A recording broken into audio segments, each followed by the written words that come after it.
Walking up brings out a lot of emotions. Yeah.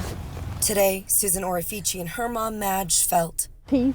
Peace. saying hi to Dad. And we feel our loved ones, and this is people's hearts. Until Notice there was 3 in one area and then 1 up here. they saw Breaks my heart. It's devastating. this. To me, it looks like someone with a lot of force came up and ran and pushed it over. The discovery of one broken headstone led to another and another. This was no accident. This was definitely vandalism. Susan reported it to the city. Police jumped on the case and people Yeah, look at this. began to arrive to see the damage. This one, I would say this is fresh. Finding even more destroyed historic headstones. We're looking at maybe 10 to 12 now. John Cook's ancestors are buried here. 1819. His family headstones are fine, but he's not. And I've got a wife that's buried here, and if they'd ever mess with my wife's headstone, I know I'd go crazy. I'll tell you this much. Wondering, I mean, who would do this, who and why. I mean, it's an old sandstone. These headstones are like hundreds of years old and, they're irreplaceable. With headstones and hearts broken. I mean, this was not broken like this before. I just can't believe anybody could be so disrespectful. Hoping to find who took this family history away. If I was you, I would apologize to these families. I would come forth and try to make things right because this is just not acceptable. Getting pumped on the field. We got a game this weekend, so gotta get ready. Practice isn't just about playing. Talk. Be loud. It's forming family. It's like a brotherhood. But right now, Harriman High Rugby is down one of their brothers. Oh! Who broke his neck in a freak accident tackle that you can just barely see here at their last tournament in St. George. Ran over to him, and he told me that he couldn't really move his head. Rylan Southwick was flown to Salt Lake City in the hospital for days. Now, he's home playing a different game as he rests up. And they told me the recovery is, they didn't really know. Last Friday, Rylan got a surprise. They were supposed to have their team dinner, but instead they came and did this for me. Making him feel you're not alone. That's probably the biggest one. Other rugby teams hearing the news have also been sending their well wishes. Well, all my teammates wrote their names and said like a message for me. And Team Swag to lift Rylan's spirits. Yeah, I'm very grateful. There's been people across the nation reaching out saying, we're praying for you and we really love you. One show of support that Rylan hasn't even seen yet. Let's go. But you can see at practice today, a way to bring Rylan onto the field at their next game. We ended up bleaching all of our hair. I hope he laughs, actually. I hope he thinks it's funny. And we wanted every possible way to show him that even though he's on the sideline now, probably will be for a lot of the season, we still love him, we still care about him. Showing a true brotherhood, no matter what happens on the field. But I know this rugby community is amazing and I love it here.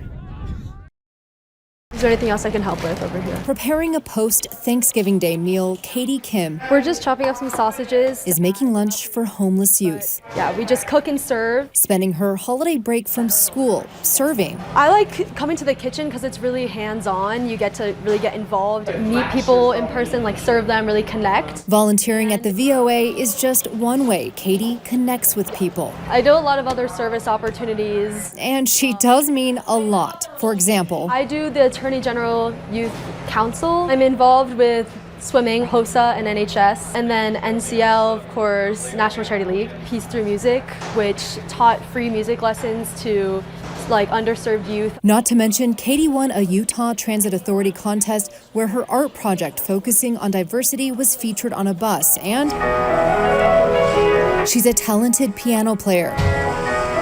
Over the past 4 years, Katie's volunteered more than 400 hours, including organizing clothing and hygiene drives for the VOA Youth Shelter and her regular kitchen visits. Okay, do you think that's enough? I think that's enough. Mom Jane is pretty impressed. It's good for the community, it's good for her, and I'm really happy. I'm proud of her. And so was Congress, awarding Katie their highest honor for civilian youth. The Congressional Gold Medal Award was really such an honor to get it, because it really involved every part of my life, my working, physical fitness, personal development, leadership, service. Though Katie knows the award isn't the real reward here.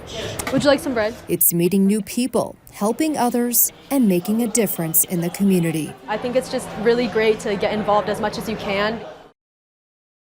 Do the big shoes on the bottom. When you've lost everything, some things mean the world to have. Clothes, shoes, hygiene stuff. The Lapale family has been collecting all kinds of necessities for their second shipment of boxes to Maui. We have 10 so far that are packed from last night. Boxes that will go straight to Bree Wolfgram's uncle, who took in dozens of displaced people near Lahaina. With nothing but the clothes on their back, and she said that they were covered in ashes. Bree's mom and dad, Lara and Paya Lapale, have been getting updates daily from family. We went without any kind of communication. Finding out their uncle Leroy Wagner didn't make it. His body was found over the weekend, still inside the family's house. The last thing she told him is to just get out, do whatever it takes to get out. And he said, I can't get out. The 5 other family members who live there are now grieving, without a home, trying to survive. Even for me, I can't even tell you when I got a stick of deodorant, how much that was. We just were here in Utah and seen a need. When this thing happened like this,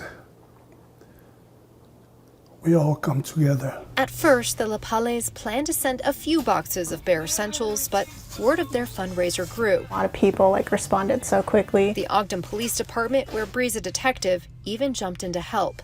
And I didn't know that we were going to get this much support. I was just trying to help our family, and then we got all of this. Their family on Maui has now been able to hand out donations to others in need, showing that when people lose everything, if they have love and support, they still have something to be grateful for. I wanted to say my love to them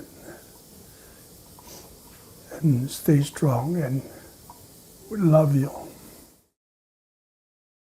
One day past their 42nd wedding anniversary. Long time. The Bartlings have a lot to be grateful for. Yeah. Like their 4 grandchildren, their love of the LA Rams, and their cat. Kiwi. But on this anniversary, they're especially grateful that Barney is okay. She was a little freaked out. I knew she would be. After what happened to him 2 days ago as he hiked in Adams Canyon. After taking in the view at the top, The falls were beautiful. It was roaring. Barney was headed back down when he lost his balance. And the next thing I know, I'm falling towards the water. My head hit the rock on the right side, and I was laying on my arm, and the water was going over me. I couldn't get up. The water was holding me down. I just couldn't move. His LA Rams hat and glasses floated away. His cell phone also disappeared, but appearing by his side, a man who had jumped into the cold rushing water. He grabbed me and pulled me up, and then he was gripping me real tight, got me over to the side. And so all these people are working on me, getting the blood off. The guy that pulled me out, they were trying to figure out how to bandage my head. Someone else called 911, and a hiker who was a nurse checked him for a concussion.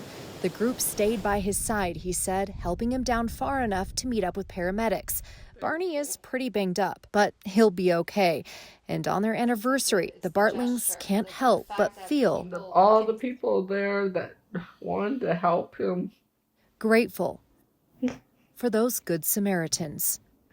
We are very thankful for you. Super thankful.